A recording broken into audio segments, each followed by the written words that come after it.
Car payments here in the United States are out of control.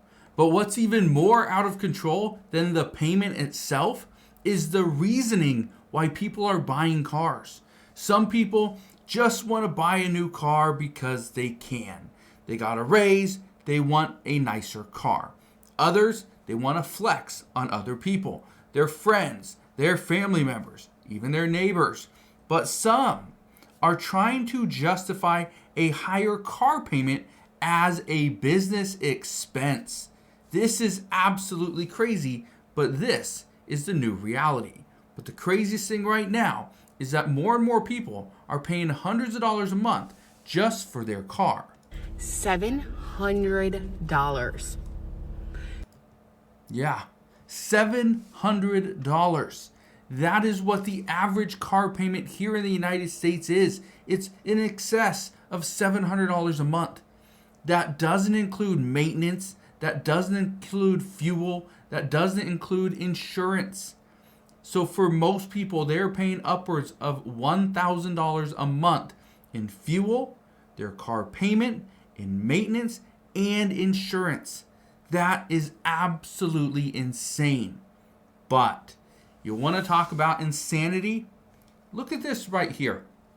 More and more people are starting to justify these $1,000 cars, $1,000 monthly payments. They're justifying it because they've started posting on TikTok. They are now letting TikTok pay for their car through their TikTok shop or their affiliate program. Even people have come to me and said, you know what? I have started my YouTube channel and I'm doing a car channel so I can actually pay for my car.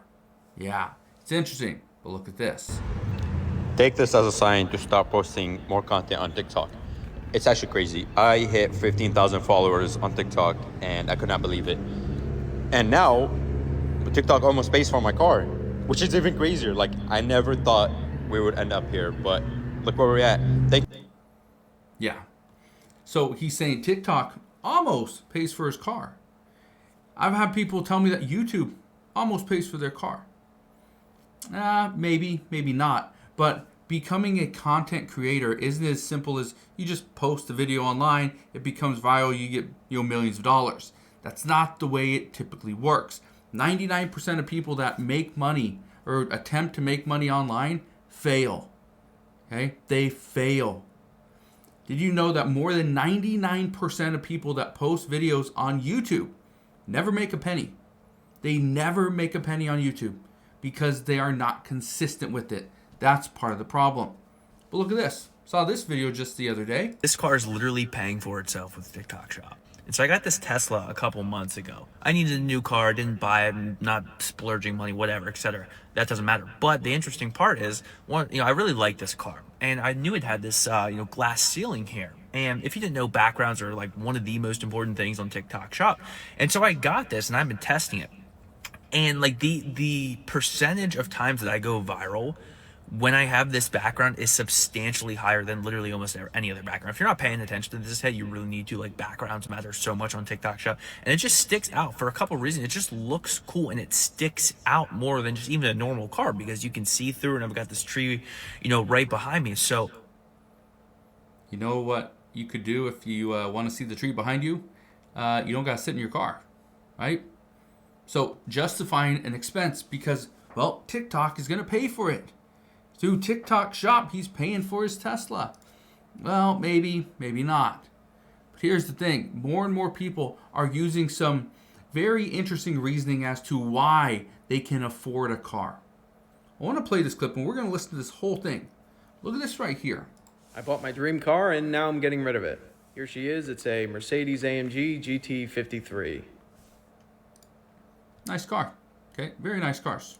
Why are you getting rid of it, Nick? Well, I'm glad you asked. Well, reason number one, it's not as exciting as it once was or as I thought it was going to be. When I first got it, very exciting. Loved driving it. People would tell me how nice it was. That was cool. Never had a car that anyone ever said, that's a nice car. That felt nice. But then it faded away. That feeling of excitement faded away. And it's a good thing. I realized that no thing outside of me will ever make me happy, ever. Now, What I find interesting about what he's saying is that the excitement of the car, it faded away fairly quickly. We see this all the time, where people buy something that, oh, they saw it on TV, celebrities have it, and so they buy it and they drive it, and it's like, this isn't me. This isn't very exciting. This isn't a sports car, right? It's a very nice car. It's not a McLaren or a Lamborghini, right? The excitement of a Mercedes is going to fade quickly. Let's keep listening. Now, it makes you wonder, if I am not excited about the car anymore, it's been less than a year, keep in mind, why did I really buy it? Was it because I wanted it so bad and I love the car so much? Or did I just want other people to know that I can buy it? Something I find very interesting, and I see this with a lot of my friends, is they will buy something. And one of my friends actually told me this just very bluntly. He said that he bought a car. I'm not going to say what the car was, but he ended up buying a car, very nice car. And people said exactly what this guy's saying. That they were like, no, that's a nice car. They always came up to him, and he doesn't live in a very big city, but this car stood out because of the color and because of the actual car it was. And people kept telling him, that's a nice car. They always want to take pictures with it, whatever. That lasted maybe 2 to 3 months. He said once people just kept seeing him drive the car and it became just common, they stopped saying nice car. They stopped asking for pictures with it. They just stopped and pretty much just like, oh, there it is again, no big deal. And he said his excitement faded. So essentially, he didn't buy the car for himself. He bought it because other people were saying, hey, that's a nice car. Now, if you asked me when I bought it, am I buying it for other people? I would have said, no, absolutely not. I love the car. I feel like you can't really tell until you have the car. Reason number 2, I can't afford it. Now, let me explain what I mean by that. It's a $1,200 payment plus another $400 for insurance.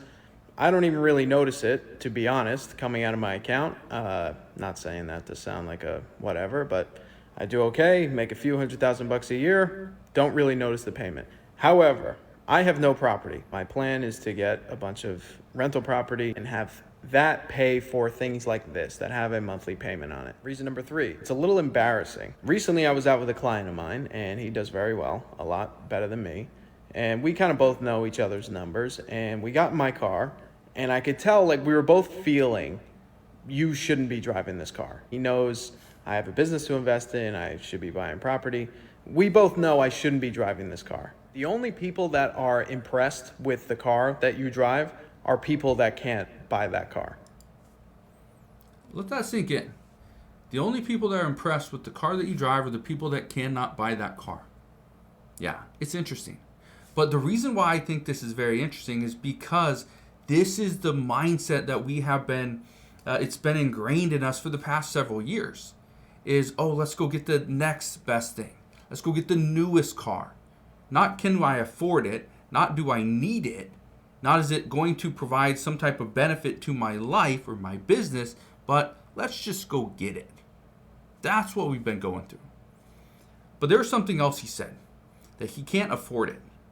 And this is where most people are making the mistake, is they buy a car because they can afford it. They can afford the payments, but they don't have the life that they want. They're still working a 9 to 5 for somebody they absolutely hate, but yet they just spent $800 a month for a car.